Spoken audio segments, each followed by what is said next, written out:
In this video, we will describe what happens in the modulation and demodulation part of an AM radio system. Now, AM radio may seem like so last century to most of you. In fact, there aren't that many stations that still do AM radio as their primary mode of operation. But it turns out that the concepts in terms of what's happening in the frequency domain actually are still fairly valid, in the sense that the specific modulation technique has changed, but there's a lot of similarity between modern digital systems and the AM radio in terms of how they operate in the frequency domain. So what I have on the screen here is a diagram of an AM radio system. And the idea is that we have a microphone that collects, say, speech signals or something like that. And the output of this microphone goes through an AM modulator. And the output of the modulator is the signal that's going to be broadcast. So this signal gets sent up into the antenna, somewhere up here. And then that signal is broadcast by the antenna to, let's see, what's a good color for electromagnetic radiation? Here we go. To the antenna of this radio. And so the idea is that the radio now wants to take the signal that's been broadcast and get the speech signal back so that you can listen to talk radio or whatever it is you're listening to. But the problem is that other radio stations are also broadcasting signals, and these other signals are also showing up at the antenna. And so the tricky bit is how the AM radio is going to select the signal we want from all of these other signals that are showing up. And that's the purpose of AM modulation and demodulation. It allows us to do that. And it turns out that analysis of this system really works best in the frequency domain because in the frequency domain you can see all the different things that are happening in the modulator, and then you can see what happens in the radio receiver as well. So let's bring up an empty window and we'll look more carefully at what happens inside the AM modulator. So this is our AM modulator again. And we have our signal coming in. And the first thing that happens inside the AM modulator, we'll call our signal coming in M of t, is that we add 1 to it. And the idea is that we want to raise the M so that it doesn't go negative. So we'll make the assumption that the absolute value of M is less than 1. So the idea is if I have an M of t that maybe looks something like this over some short period of time, after I add 1 to it, that just raises it up by 1, so I get basically the same thing, but now it doesn't go below the axis. It never goes negative. After we do this, then we multiply by a signal which is cosine omega c t. Omega c here is called the carrier frequency. And this is the output then of our modulator. We'll call this x of t. And this is the signal that gets sent through a very large power amplifier and then broadcast through on the antenna. If you look at what x of t looks like in the time domain,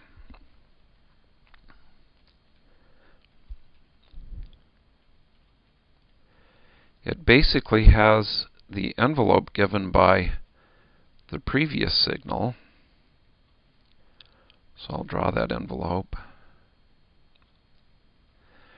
But then it wiggles between the two ends of this envelope at a frequency that is omega ct. And so you can see that the amplitude of the cosine waveform is now dependent on my m of t that was put in. That's why it's called amplitude modulation. Okay, now many of you are probably thinking that I've already lied to you. I said we were going to analyze this in the frequency domain because it makes the most sense. Let's go back and look what happens in the frequency domain as I run m of t through the AM modulator to get x of t. So in the frequency domain,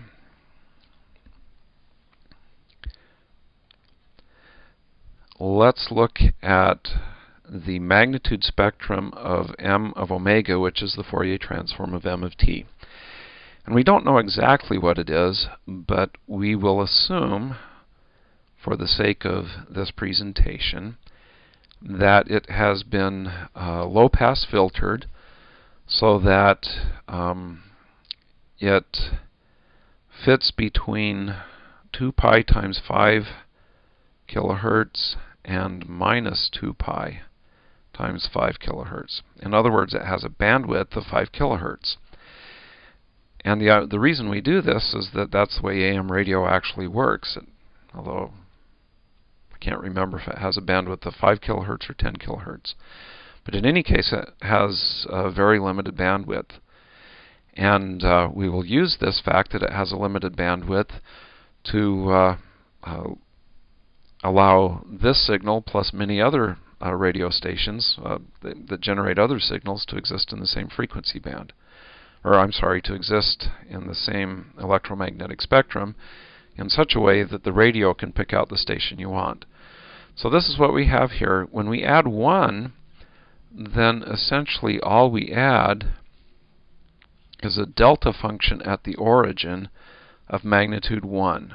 Okay, so by adding 1, I've just added this delta function.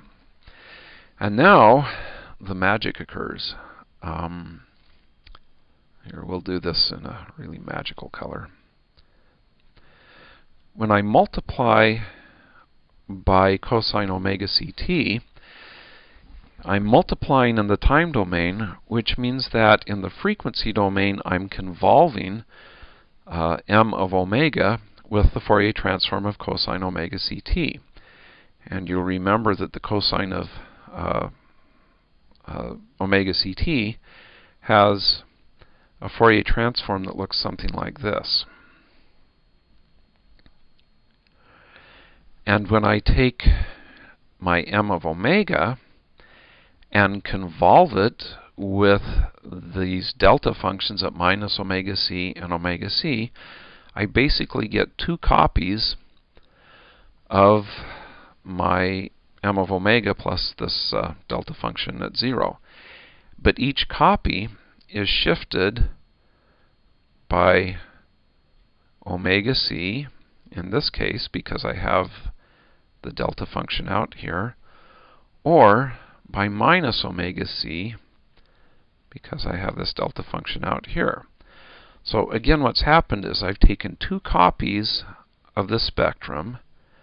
One goes out here, and the other goes out here.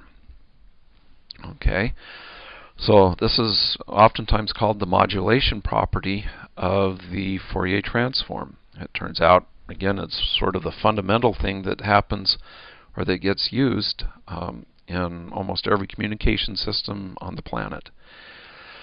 So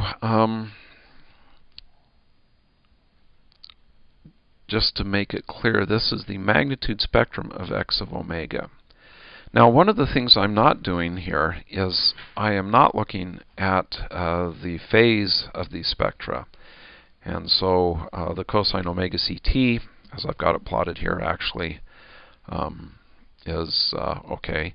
But it turns out that you can get yourself into trouble if you forget that these Fourier transforms also have a phase spectrum as well as a magnitude spectrum.